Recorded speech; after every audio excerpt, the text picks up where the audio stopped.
Hello guys, welcome back to another video on FPL Bros. I'm FPL Rich and I'm here with MIGS, and today we're going to go over our Game Week 29 team selection. But before that, we're going to go over our Game Week 28 review and how we performed in that game. Okay, so first let's go over our Game Week 28 review. I landed on 53 points. We didn't record for our Game Week 28 team selection, but this is our Game Week 28 performances. I did my old rank was at 366, so I did go up from our last video's performance, but I did go back down to a red arrow. So it kind of seems to be I'm going up, I'm going down, I'm going up, I'm going down. It's kind of very I'm kind of staying in one point and not really moving forward. But my captaincy was on Salah. I did see some people land on Palmer for this game week. He only landed on 1 point. Salah did land on 15. And overall, everyone pretty much didn't really perform. Cody Gakpo again didn't play, so very unfortunate. He didn't play, so he was on zero. Pretty much everyone on this list except for Salah and Colwell blanked. So yeah, a pretty substandard game week. Let's move on to Mix's team. Yeah, so now going on to my game week 28 review.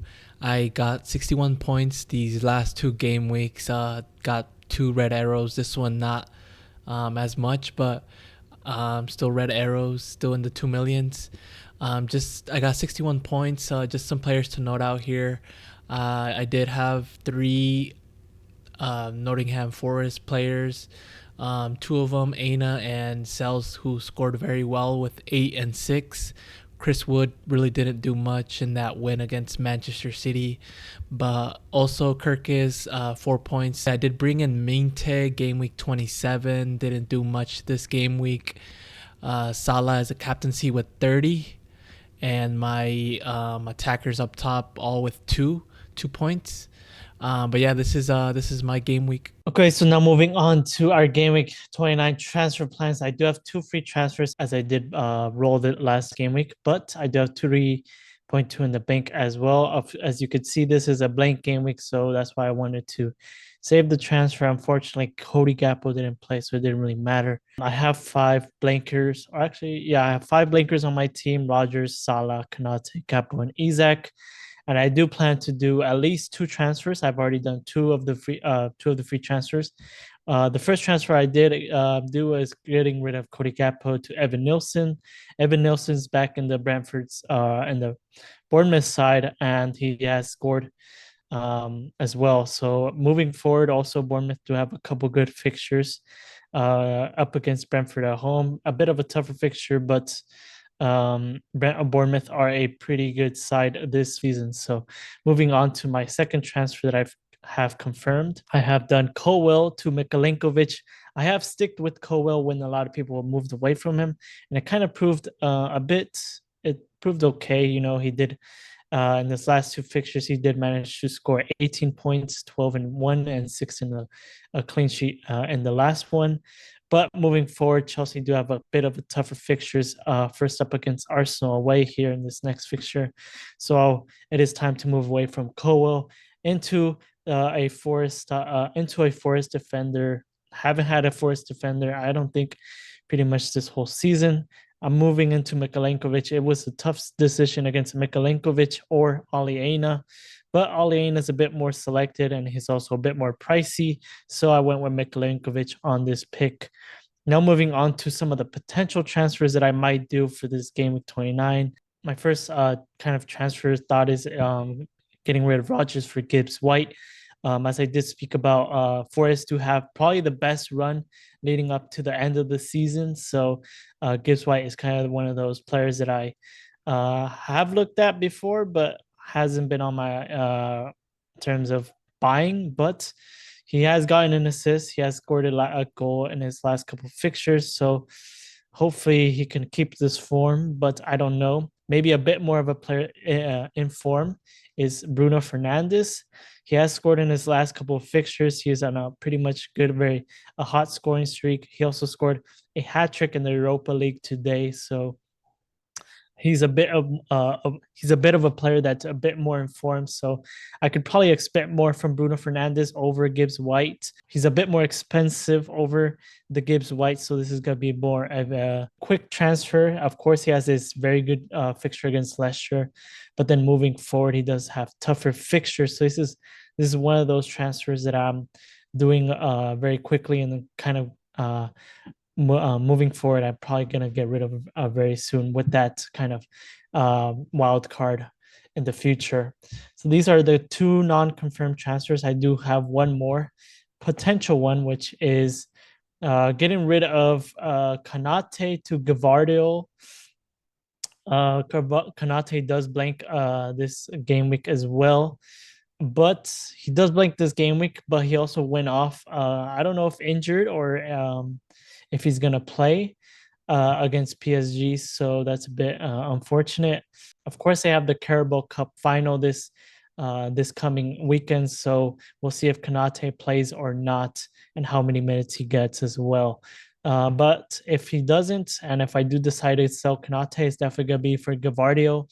Man City do also have some of the best fixtures moving forward up until the end of the season. I do believe Gavardio is probably the best replacement for him. Moving on, this is going to be my Game Week 29 team selection. If I do all the transfers, it's going to be a 4-4-2, and I'll be having 1.0 in the bank.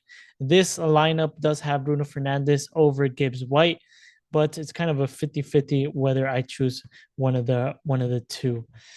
So starting in goal, I do have Pickford in goal. Back four of Gabriel, Gavardio, Milinkovic, and Castagne. A bit of a heavy defensive side for this team selection. A midfield four of Bruno Fernandes, Bowen, Palmer, and Nweri. And a front two of Evan Nilsson and Chris Wood. I still have Mo Salah and Isak on my team. I did decide to keep them just because of their fixtures moving forward. And even if I get rid of Salah and wildcard him back in and get him back into the wildcard, it's going to be a bit hard to get him in, because if I do get rid of him, I'm going to lose all the price rises and stuff. Same with Isak. So I do plan on keeping these two players. All right, so now going on to my Game Week 29 transfer plan. As you could see, I have already done the transfer. I do have 2 free transfers, but I'm only intending of using 1 transfer. And as you could see, I transferred out Alexander Arnold for Ant Nori from Wolverhampton.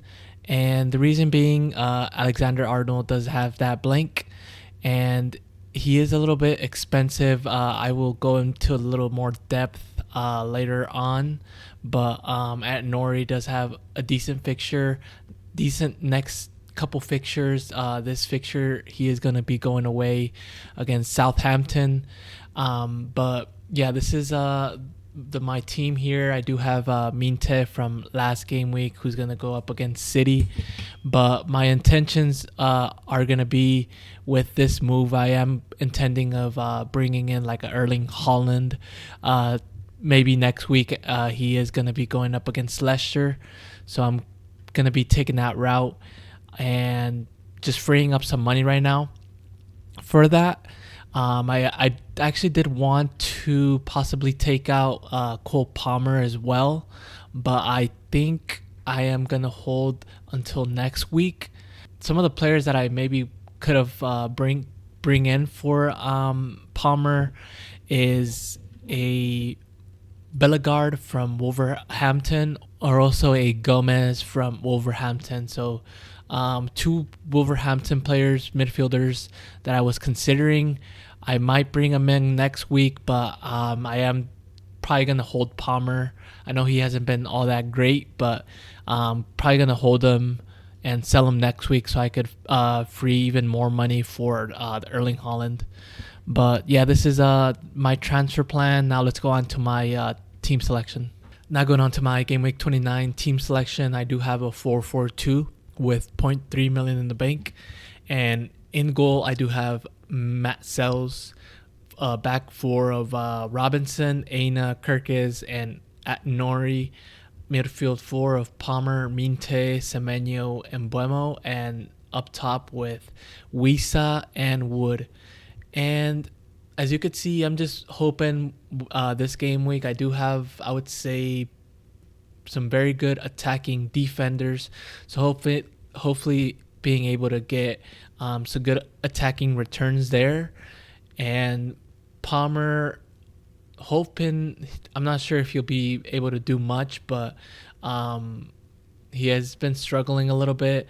Minte, who last game week didn't do much, but as of prior game weeks, he has been doing pretty well. So going up against this Manchester City defense, hoping he'll be able to also produce some points. I do have my captaincy on Semenyo. More than likely, I will switch out the captaincy out for Chris Wood. But I would say definitely this is a good fixture for Nottingham Forest. And I am expecting some good returns on defense. But yeah, tell me what y'all think. Make sure to leave a comment down below. And that is all that we have for this video. Make sure to like, comment, and subscribe. We'll see you guys all next week for a Game Week 30 team selection.